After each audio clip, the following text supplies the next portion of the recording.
बिस्मिल्लाहिर्रहमानिर्रहीम। अस्सलाम वालेकुम। आप देख रहे हैं अलिफ न्यूज़ और मैं हूं आपके साथ माजिद अली। शामिल करते हैं आज की हेडलाइंस। तहरीक इंसाफ आज से दोबारा लॉन्ग मार्च का आगाज करेगी। फौज जंग के लिए तैयार रहे, लड़ें और जीते। चीनी सदर शी जिनपिंग ने दुश्मन को खबरदार कर दिया।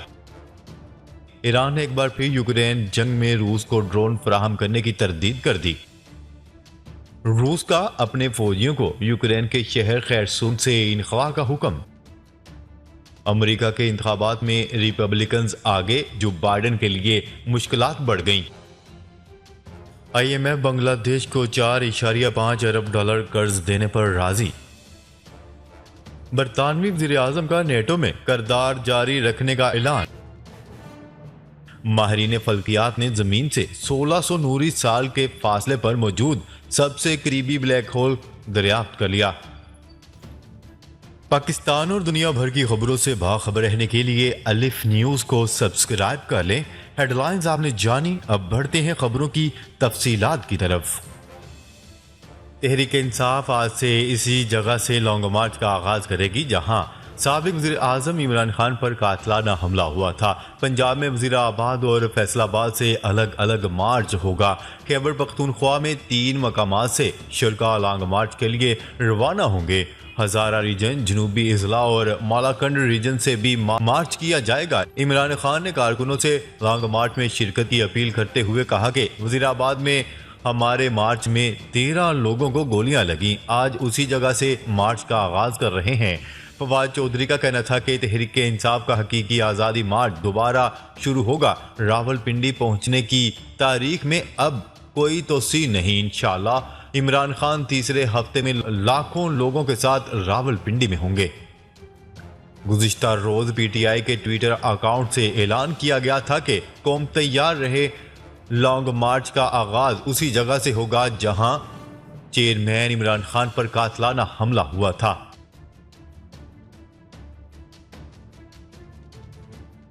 खबर के अगले हिस्से में बात करते हैं। चीन के सदर शी जिनपिंग ने अपनी फौज को जंग के लिए तैयार रहने का हुक्म दे दिया।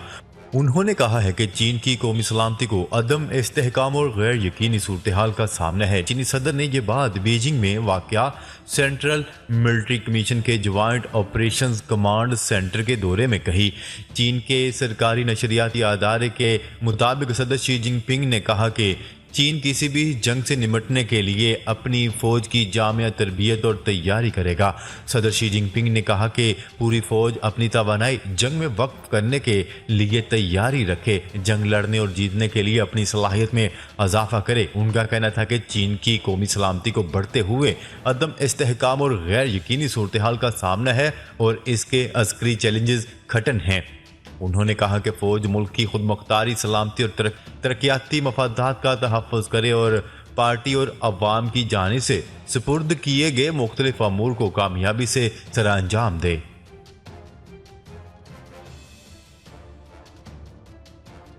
खबर के अगले हिस्से में बात करते हैं। ईरान ने यूक्रेन जंग के दौरान रूस को ड्रोन फराहम करने की तरदीद कर दी। पाकिस्तान में ईरानी सफारत खाने की जानिब से जारी बयान में कहा गया है कि आलमी मीडिया में यूक्रेन के खिलाफ इस्तेमाल के लिए ईरान की जानिब से रूस को ड्रोन फराहम करने के दावे बेबुनियाद हैं, जिनका मकसद ईरान के खिलाफ मुखालफाना माहौल पैदा करना है।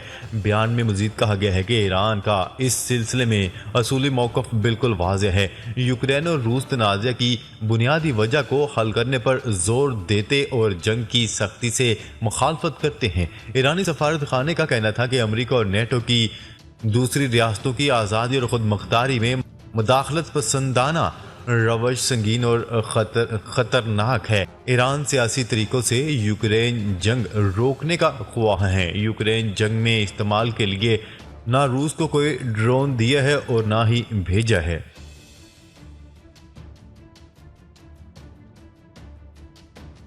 खबर के अगले हिस्से में बात करते हैं। रूस ने अपने फौजियों को यूक्रेन के शहर खैरसून से इनखला का हुक्म दे दिया। गैर मुल्की मीडिया की रिपोर्ट के मुताबिक रूसी फौज का यूक्रेन के शहर खैरसून से इनखला अहम पेशरफ्त है। रूसी जनरल का कहना है कि खैरसून शहर में मौजूद रूसी फौजियों को सप्लाई जारी रखना मुमकिन नहीं रहा। खैरसून से इनखला का फैसला मुश्किल है, ताहम अपने फौजियों की जान बचाने के लिए इसके सिवा कोई चारा नहीं रहा। खैरसून यूक्रेन के इन 4 इलाकों में से एक है जिनका रूसी सदर व्लादिमीर पुतिन ने सितंबर में रूस से इल्हाक का ऐलान किया था। रूस ने मार्च में यूक्रेन पर हमले के दौरान खैरसून पर कब्जा कर लिया था। खबर के अगले हिस्से में बात करते हैं। अमेरिका के वस्त मुद्दती इंतखाबात में मुख्तलिफ रियासतों में पोलिंग खत्म होने के बाद वोटों की गिनती जारी है। अमेरिकी मीडिया की रिपोर्ट के मुताबिक ऐवान नुमाइंदागान में रिपब्लिकन्स को 206 नशिस्तों के साथ बरतरी हासिल हो गई है। अमेरिकी मीडिया ने मजीद बताया कि ऐवान नुमाइंदागान में डेमोक्रेट्स को 187 नशिस्तों पर कामयाबी हासिल हुई है।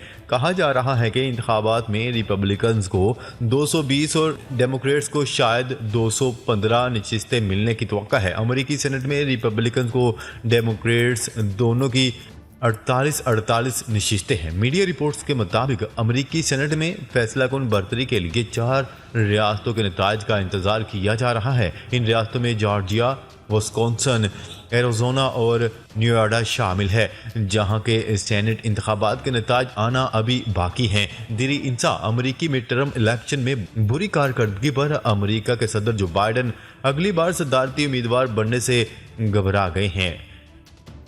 न्यूज़ रिपोर्ट के मुताबिक सदर जो बाइडन का कहना है कि वो दूसरी बार सदारत का उम्मीदवार बनने का फैसला अगले बरस करेंगे। ताहम अब तक यही रवायत रही है कि एक बार सदर बनने वाला लीडर आम तौर पर दूसरी बार भी सदारत का इलेक्शन ज़रूर लड़ता है। सदर जो बाइडन ने ऐवान में फतह हासिल करने वाले रिपब्लिकन से समझौते पर भी आमादगी जाहिर कर दी है।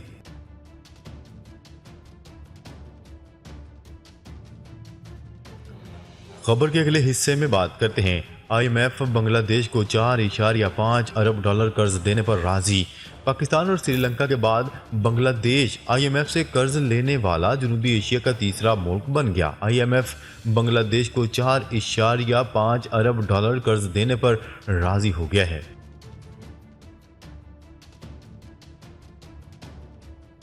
खबर के अगले हिस्से में बात करते हैं। बरतानवी वज़ीर-ए-आज़म का नेटो में किरदार जारी रखने का ऐलान। बरतानवी वज़ीर-ए-आज़म ऋषि सुनक ने नेटो में किरदार जारी रखने का ऐलान कर दिया।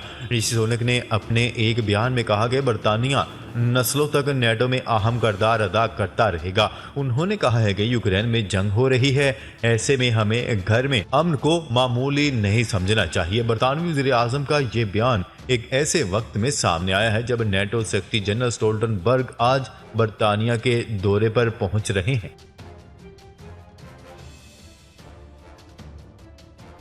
खबर के अगले और आखिरी हिस्से में बात करते हैं। जमीन से करीब तरीन ब्लैक होल दरियाफ्त। माहिरीन फल्कियात ने जमीन से 1600 नूरी साल के फासले पर मौजूद सबसे करीबी ब्लैक होल दरियाफ्त कर लिया। ये ब्लैक होल इससे कबल करीबी समझे जाने वाले ब्लैक होल से 3 गुना ज्यादा करीब है और सूरज से 10 गुना ज्यादा बड़ा है।